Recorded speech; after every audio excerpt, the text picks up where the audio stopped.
A desaprovação do presidente Lula atinge patamares históricos.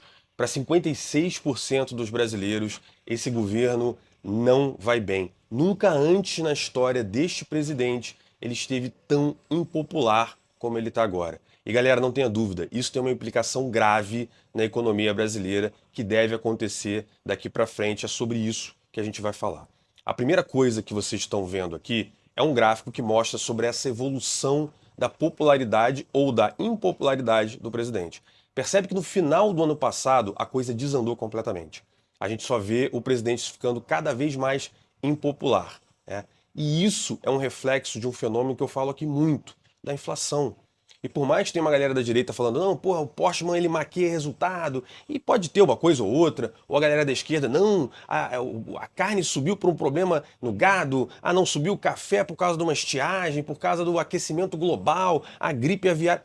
Gente, esses movimentos de um produto ou outro, ou então uma tentativa de maquiar um número aqui ou ali, eles podem até ajudar no momento de curto prazo. Mas a verdade verdadeira é que o fenômeno da inflação não é aumento de preço, é a perda do valor da moeda. É como se você visse o seu salário diminuir sem que ele efetivamente diminua. Você percebe isso através do aumento do preço. Só que a verdadeira percepção disso acontece com o cara que é pobre. Porque o cara que é pobre, quando ele chega lá no mercado e vai comprar as coisas dele, ele percebe que simplesmente não é só a carne, não é só o frango, simplesmente está tudo muito caro e o salário que ele recebia hoje não dá mais para comprar as mesmas coisas. E essa percepção gera nessa pessoa um sentimento de que ele está empobrecendo. E aí não adianta você falar, não, a Faria Lima que está atacando o presidente porque há números positivos.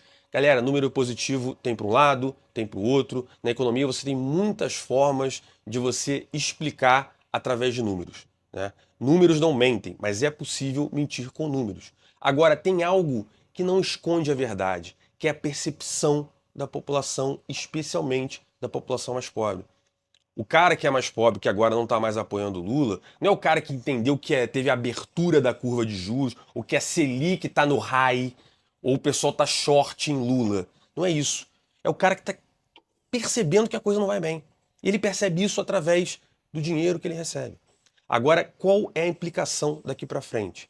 Historicamente, na América Latina, no Brasil mais ainda, sempre que um político vai mal, a primeira coisa que ele faz é apelo ao populismo. E o que é o populismo? São medidas que no curto prazo podem parecer muito boas para algumas pessoas, mas a verdade é que eles te colocam embaixo de um guarda-chuva desse político que meio que te coloca numa situação a votar nele para tentar proteger os seus privilégios. Vou explicar de uma maneira diferente. Dá uma olhada nessa nova política que está sendo proposta pelo governo Lula. Ele está querendo pagar a conta de luz para milhões de brasileiros. E pode parecer que assim, pô, ele está favorecendo as pessoas mais pobres, mas a verdade é, ele deveria ter conduzido a economia do Brasil a fazer com que o cara mais pobre possa pagar sua conta de luz sem que isso seja um grande fardo para ele. A verdade é, os movimentos feitos pelo Haddad, pelo Lula, por toda a equipe econômica, geraram esse patamar de inflação que a gente tem. E agora o presidente está falando, não, deixa que eu pago a conta para você. Mas a verdade é, não existe um governo pagar a conta para alguém. Para todo mundo que vai usar sem pagar, vai ter muita gente pagando sem usar.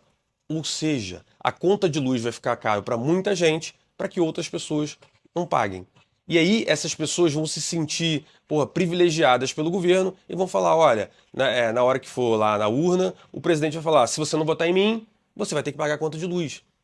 É uma forma de, né, sequestrar o desejo de ser autônomo que as pessoas querem ter. Ou seja, o governo quer colocar você subordinado aos políticos. E isso não é novidade aqui no Brasil. Dá uma olhada nesse outro projeto, também do governo PT, o tal do pé de meia. A educação brasileira é uma porcaria. Anos e anos, desde lá do primeiro governo Lula, a gente vem aumentando o volume de dinheiro que a gente coloca na educação brasileira. Só que, no final das contas, a gente vê cada vez mais alunos analfabetos funcionais, pessoas chegando ao final do segundo grau sem saber propriamente fazer conta de somar, de subtrair, de multiplicar, não sabem falar direito o português, não dominam a própria língua. E aí o que o governo vai fazer? Melhorar? Não. Dar dinheiro para pessoas. É sempre essa a solução. Agora, para mim, é essa aqui. Dá uma olhada. A gente tem governos que comemoram que o Bolsa Família aumentou. Mais brasileiros estão dentro do programa Bolsa Família, como se isso fosse positivo. Pessoal, eu não sou contra o Bolsa Família. O Bolsa Família ele tem que ser destinado a pessoas que realmente precisam. Só que no Brasil, a gente tornou isso uma política de governo. Vai chegar na eleição, vocês vão ver. A briga que vocês vão ver do Lula versus o candidato que estiver do outro lado sempre vai ser vote em mim, ou então vão tirar o Bolsa Família, vão fazer você pagar a conta de luz, né? Ah, o teu filho não vai ter o pé de meia.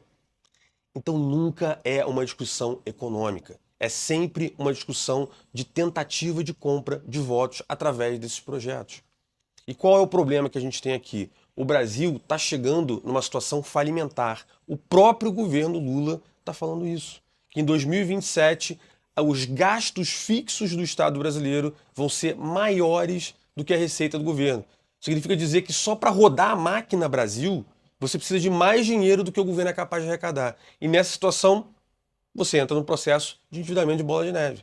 É como se o seu custo de vida fixo fosse maior do que o seu salário. A única forma de você fazer isso é se endividando, endividando, endividando. E aí o que acontece? Para a maioria dos brasileiros ignorantes, acham que quem empresta dinheiro para o governo brasileiro é os bancos. Ah, os bancos emprestam dinheiro, o banco. Não é o banco, animal. Quem empresta dinheiro para o governo é você. Você não tem tua poupancinha, teu poupançudos da Caixa? Ah, tenho. Você empresta dinheiro para o governo. Tem FGTS? Tenho. Você empresta dinheiro para o governo. Você tem um carro no seguro? Tenho. Meu carro está no seguro, meu apartamento está no seguro. Ótimo. Você empresta dinheiro para o governo. Porque as seguradoras são obrigadas a ter uma reserva técnica e quase sempre essa reserva técnica, a grande maioria, é usada para comprar título do governo, para você deixar esse dinheiro guardado. Bancos fazem isso com depósito bancário. Se o governo não paga suas dívidas, você destrói todo o sistema financeiro do país. E aí acontece o que aconteceu na Argentina. Porque o Brasil precisa de capital externo para financiar sua dívida. Tem um monte de investidor externo aqui comprando papel da dívida brasileira. Se esses caras percebem que essa dívida não vai ser paga, né, simplesmente eles vão começar a tirar o dinheiro. Na hora que eles tirarem o dinheiro, eles vão levar os dólares embora. E o dólar vai disparar. E a inflação vai junto. Vai faltar dólar no Brasil.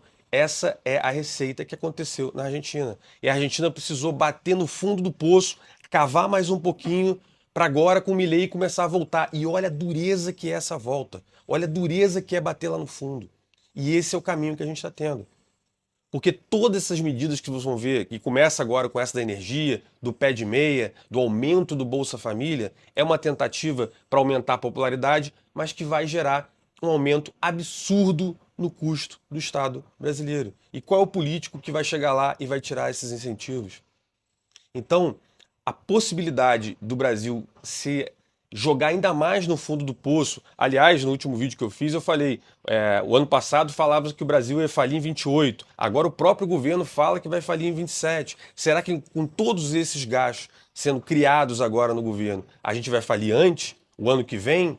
Será até que esse ano